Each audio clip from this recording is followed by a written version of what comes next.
The Innovators Network. Welcome to the Killer Innovation Show, the longest continuously produced podcast in history. Each week, Phil McKinney brings you the insights and strategies to amplify your creativity and innovation skills. Here's your host, Phil McKinney. Hello and welcome. I'm Phil McKinney. This week, we are reaching deep into the archive and bringing you one of our most downloaded shows. Enjoy.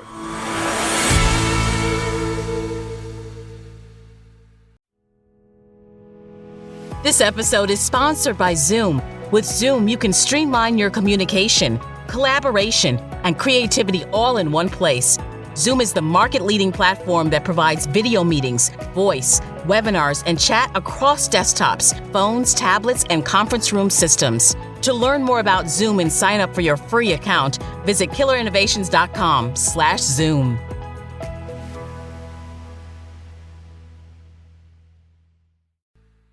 Hello and welcome to Killer Innovations. I'm your host, Phil McKinney. We are here in the studio in Northern Colorado for another week's episode of the show. As many of you know, we've been doing this show for quite some time. We just started season 16. So yes, there are 15 years of archive that you can go find. Just hop on over to killerinnovations.com and you can go back and search. And yes, show episode number 1 is still up in the archive. So today's show, we're going to take a little bit of a different. Last couple of shows, we've been focusing on virtual brainstorming. So I'm going to take a little bit of a break this week, and we're going to go with a completely different topic. And the topic that I want to talk about today is really around buzzwords.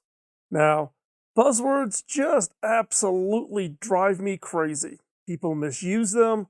People try to show off how smart they are. And I think they just cause a lot of confusion for people, particularly people who don't deal with whatever the topic of the buzzword is day in and day out. So we're going to hop in and we're going to take a look at buzzwords. And I'm going to give you the list of the ones that drive me bananas.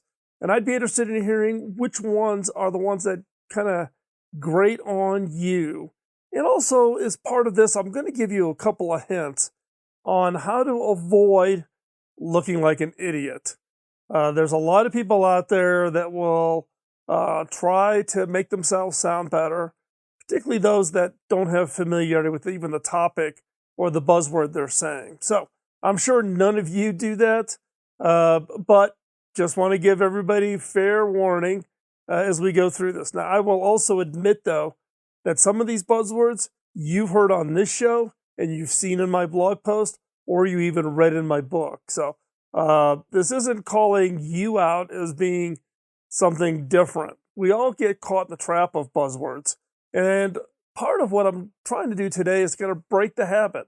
So let's not delay. Let's go ahead and get right into talking about buzzwords. Now, what is a buzzword? A buzzword is some important sounding, it's usually a technical term or it's a term specific to an industry or to a job function. So there are technical buzzwords, which I had to weigh in on when I was at HB. There's buzzwords for those people in the mobile industry. There's buzzwords if you're in marketing. There's buzzwords if you're in finance. But the word or the phrase that's used is often has little meaning, and it's used chiefly to impress laymen, like, oh, we have this secret language, and you don't know what that language is, which is all bogus. So buzzwords are this thing that kind of, rather than welcoming people in, it actually pushes people away because they're self-conscious. They don't know what that word means. They don't want to ask what that word means. So what are some buzzwords that are common out there?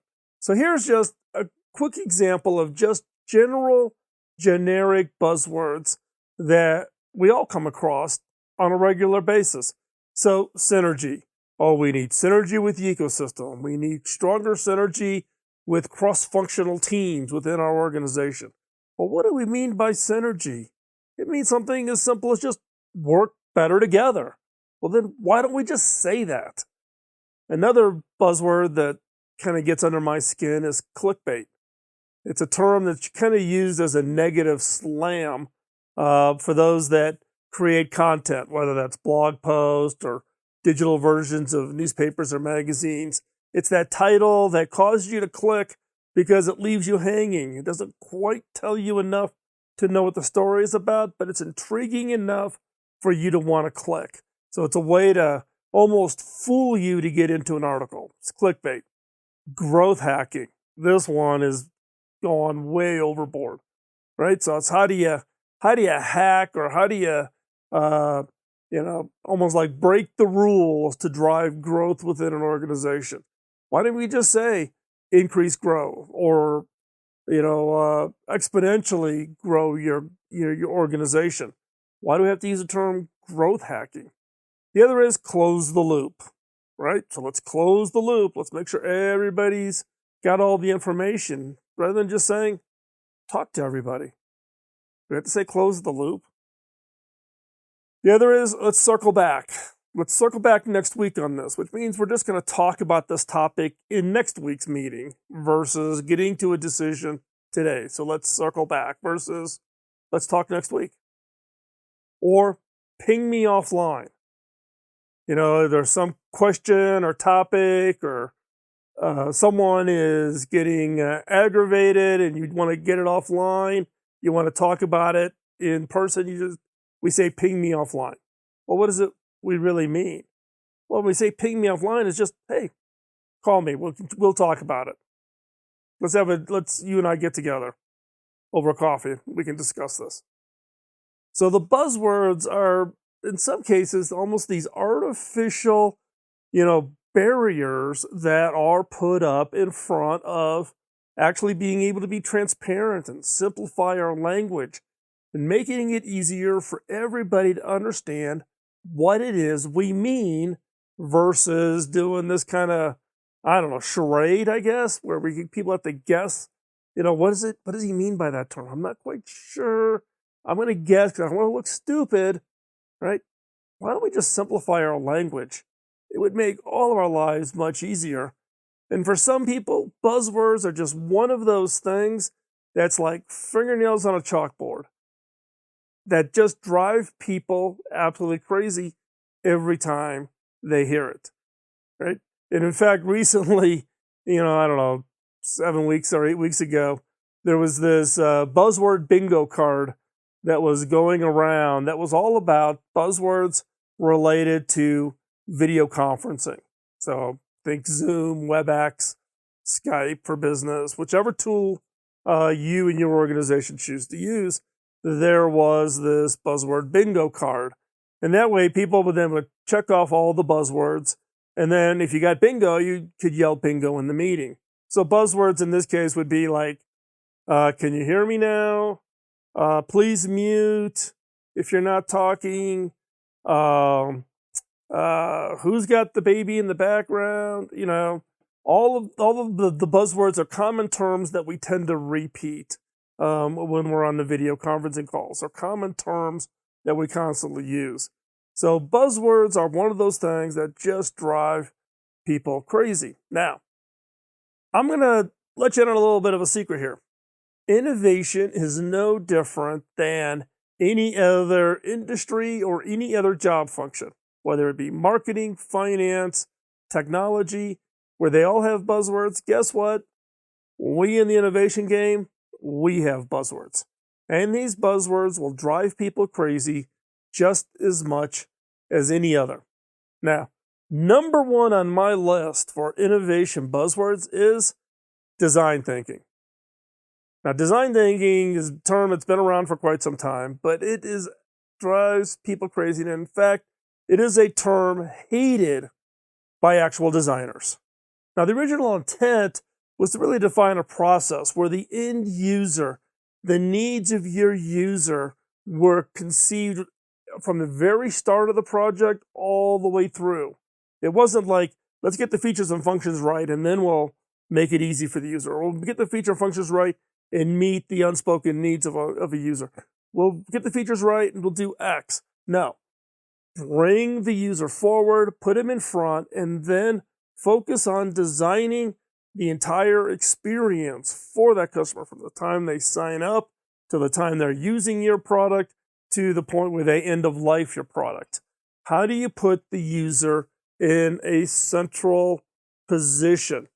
Now, instead of it being that, it's turned into this people feeling good simply because we hold a session and we put a bunch of stickies up on a flip chart or up on a wall in a conference room. Now, is that really design thinking, or is it just making us feel good, right? So design thinking, kind of as a generic term, is turned into a buzzword. And when buzzwords get that kind of traction, they will tend to lose their meaning. People don't really remember what was the original intent of design thinking as a concept and as a design thinking as a process. You can go take executive training courses at leading universities around the world on design thinking, and each of them will have a different definition and a different understanding of how do you bring that forward and how do you really make that useful on the project that you have. And like I said before, this is a term that's absolutely hated by actual designers, because everybody then sounds like they understand design, when in reality, design is a lot harder than it looks. The next buzzword I want to talk about is ideation. Now, ideation is a term I use a lot. And in fact, we have workshops that we teach called disruptive ideation. But what does the word ideation really mean? It's basically a process where innovators generate ideas. Now, people outside of the innovation industry can be highly annoyed by it. And I've learned this from people raising the issue of my use of the word ideation. Face it, it's a made-up word. It doesn't mean anything. So why don't we just say brainstorming? Do we hold an ideation workshop or do we hold a brainstorming workshop? What's the difference? What is the difference between an ideation workshop and a brainstorming workshop? Well, good question, right? And I'm not quite sure I could even explain it to you, or if there really is even something that is different. I think in some cases, some organizations and some innovation consultants conceived of the word ideation just as a way to make something sound like it's different. But the output of an ideation effort is what? Ideas. The output of a brainstorming effort is what?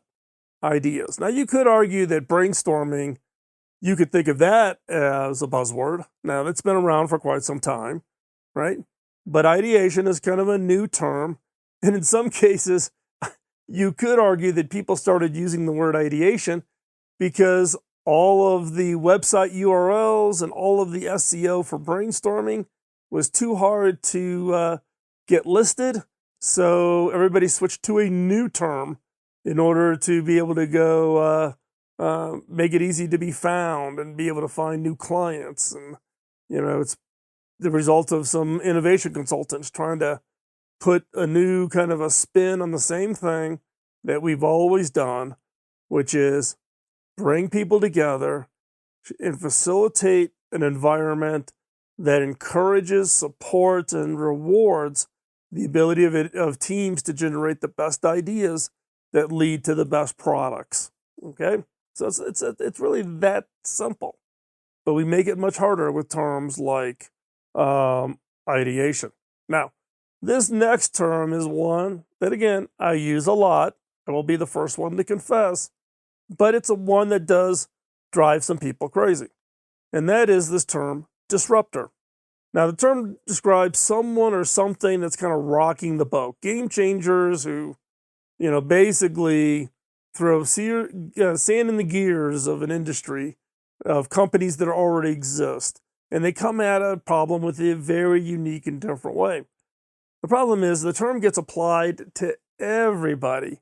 Now, here's the real challenge, right? We all think of disruptors as being kind of those people who are kind of, the ones that are pushing and shoving and all of that. But it can be pretty off-putting if you refer to yourself as a disruptor. So think about it. What does your LinkedIn profile say? is the word disruptor in your LinkedIn profile, then it's probably annoying some people, right? Now, it's different if somebody else calls you a disruptor, right? Your boss, you get an article in some publication, there's a blog post written about you, you make an appearance on a podcast, and the host calls you a disruptor. That's different. If you call yourself a disruptor, not a good use of that term. And that even drives people who hate buzzwords even crazier. Now, a disruptor by nature, there's nothing wrong with that, right? A disruptor is that person who develops innovations that come at a problem in a unique and different way, in such a way that it disrupts something. It causes something to change. That industry can't stay on its current course because of a disruptor. An example would be is Uber is a disruptor to the ride-hailing services, be it taxis or whatever, right? It used to be you'd go to the airport, you stand in your taxi line, you get into the taxi, and off you'd go to your destination versus, and then when you get to the destination, get your credit card out and swipe, and the card reader can't read your credit card. I can't tell you how many times that happened to me, in my travel. Uber disrupted the taxi industry. It created an entirely new industry, both Uber and Lyft. And as a result, then the founders of Uber and Lyft get identified as being disruptors. But other people call them disruptors. They never called themselves disruptors, or at least I hope they didn't call themselves disruptors. Now, along these lines of disruptors, the next buzzword, some of you in the innovation game may argue with me on this one, saying it's not a buzzword, and that is innovators. Now, this is a highly overused word. You have to admit that. And this is basically someone who introduces a new product, a new services, or a new strategy that is some kind of revolutionary. People look at it and go, wow, that's different. Wow, that's unique. Now, the challenge is everyone and their mother is an innovator these days, right? The term gets applied to anybody and everybody. There's no bar, right? Now, people try to use it as a descriptor for what it is they do as a capability. Oh, I'm a designer. Oh, I'm a whatever. Some people have latched on to describing themselves as innovators in an attempt to try to differentiate themselves from just not being just something else, just something of a common term that everybody has. The problem is everybody's hopping on that bandwagon, and everybody is using the term innovator. And as a result, its meaning is becoming less and less differentiated. And in fact, it gets hard to describe what is an innovator. It's actually probably easier to just say who is not an innovator, who is not somebody who's working on developing a new product, a new service, a new strategy, a new company that people think is revolutionary, right? It could be everything from somebody's Etsy store generating some unique thing that people, really like, and therefore, wow, that person's an innovator. They're innovating something that's really unique and different, but it's not maybe the super wow, but maybe it's it's innovative, it's revolutionary, it's something that nobody else thought of. They're an innovator, right? So I think part of the challenge of this term is some of you will argue it's not a buzzword. I would say it is a buzzword, and I measure that basically on its overuse and how does it get repeated over and over and over again, and so its meaning starts to get lost. So that's my consideration of what constitutes a buzzword in this case. The next buzzword I want to talk about is system thinking. Now, some of you may have heard this, some of you may have not. If you are not using one of the big six, what we used to call the big six consulting houses that are all out there trying to push their innovation thinking, what they're talking about or what they try to do is an attempt to try to differentiate themselves. There's this term running around now in the innovation space called systems thinking.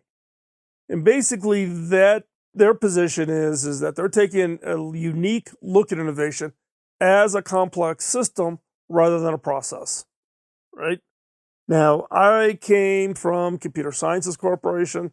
I used to be part of one of the big consulting houses. I ran the telecom consulting practice worldwide. So this was, 1992 to 96, 91 to 90, 91 to 96, end of 96.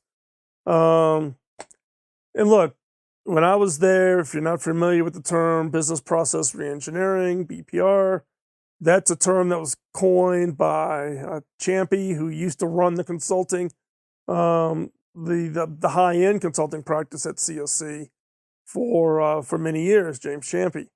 So if you've read the business process reengineering book, that's all part of the same organization and team. So I understand what these big consulting houses are trying to do. You know, you're trying to differentiate yourself, trying to get attention to you to try to win business, right? So they're using this term called systems thinking, which is a buzzword that comes from across a wide range of industries when you look at complex things as systems rather than just a defined, well-understood process.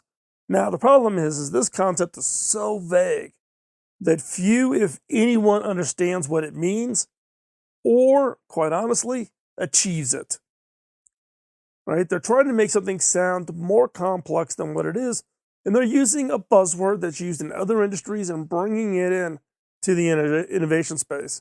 So systems thinking, flat out, a buzzword that sounds complex, sounds hard, sounds interesting, sounds, wow, that's a different view. I hear everything about process or innovation frameworks, and everybody talks about it that way. I've never heard anybody talk about innovation as a systems process, as a systems approach rather than a process approach, right? So people get interested in the new shiny object.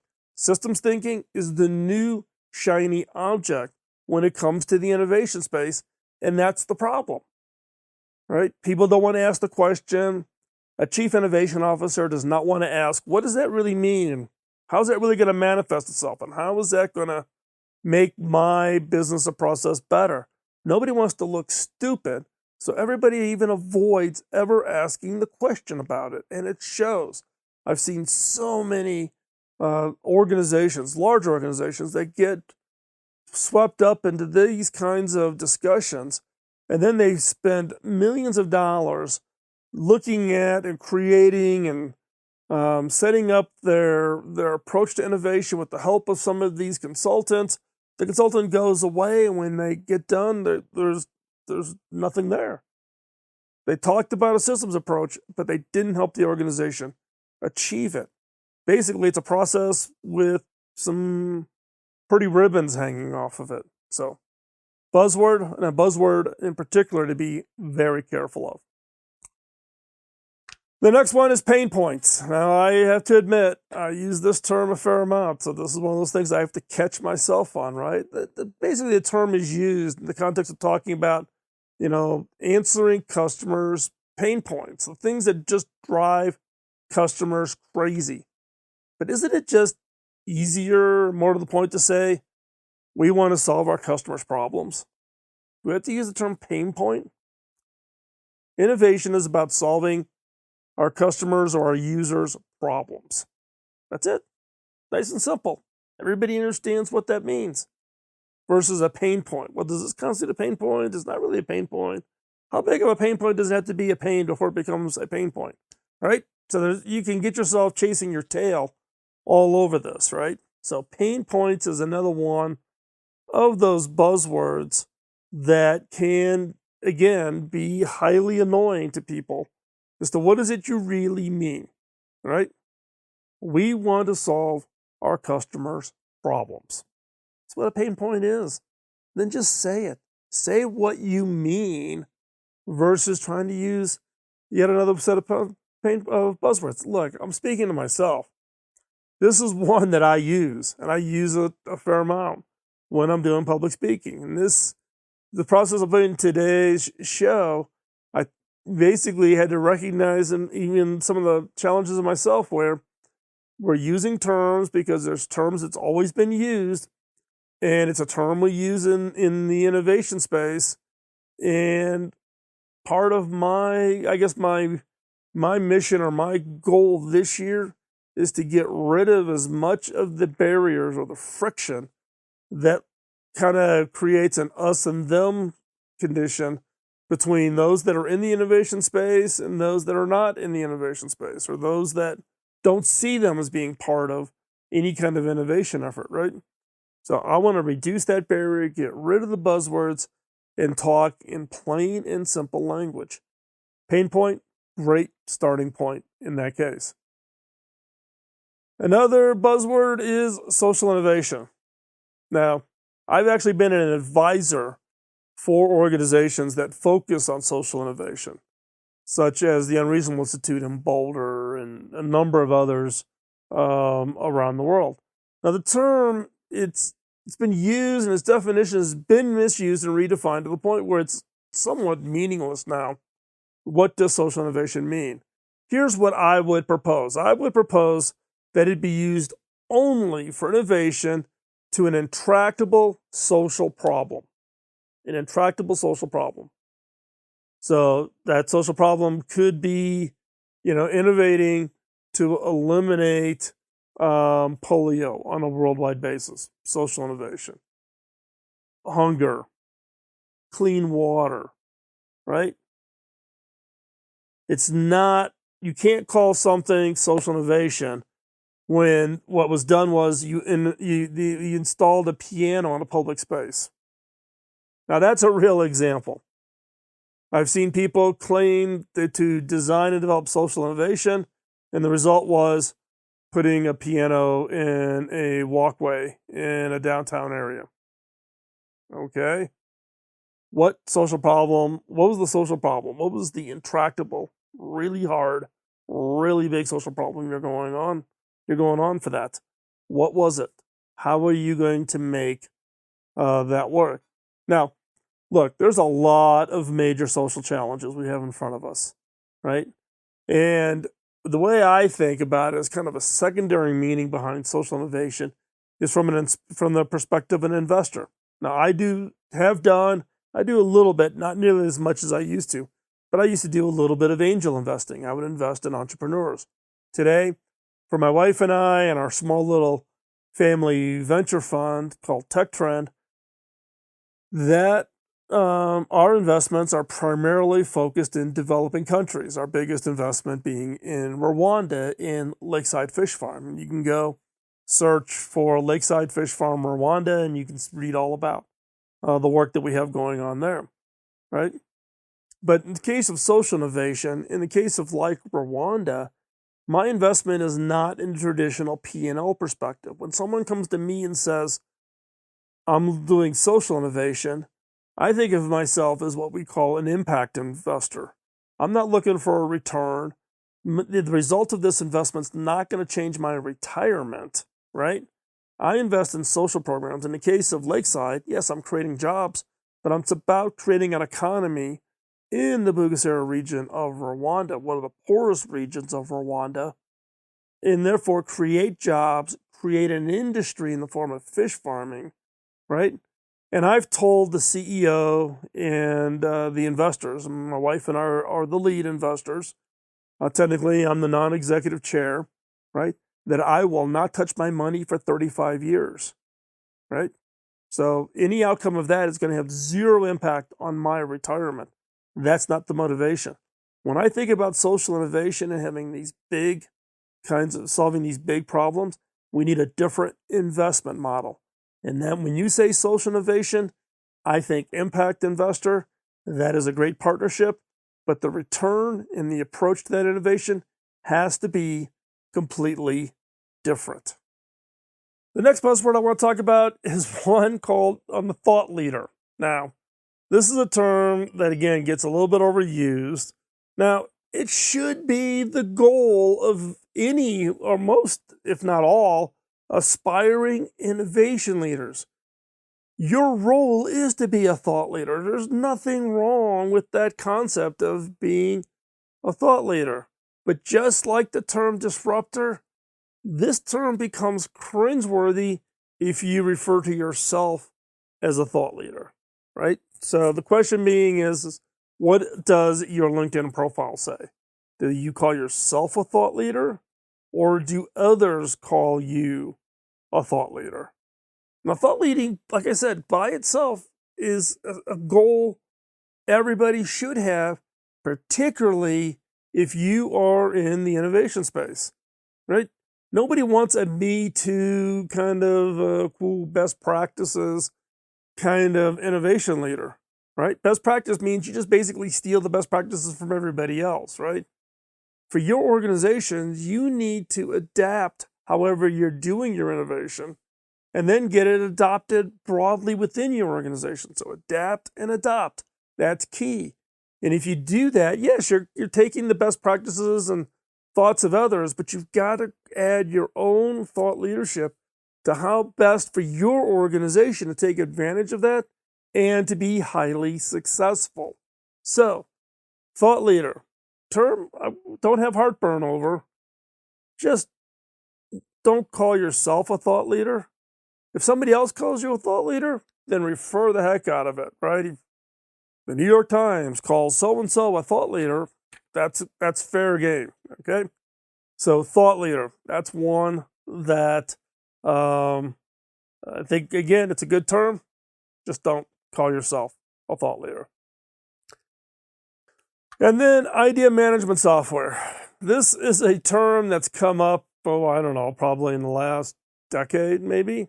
Yeah, probably about right?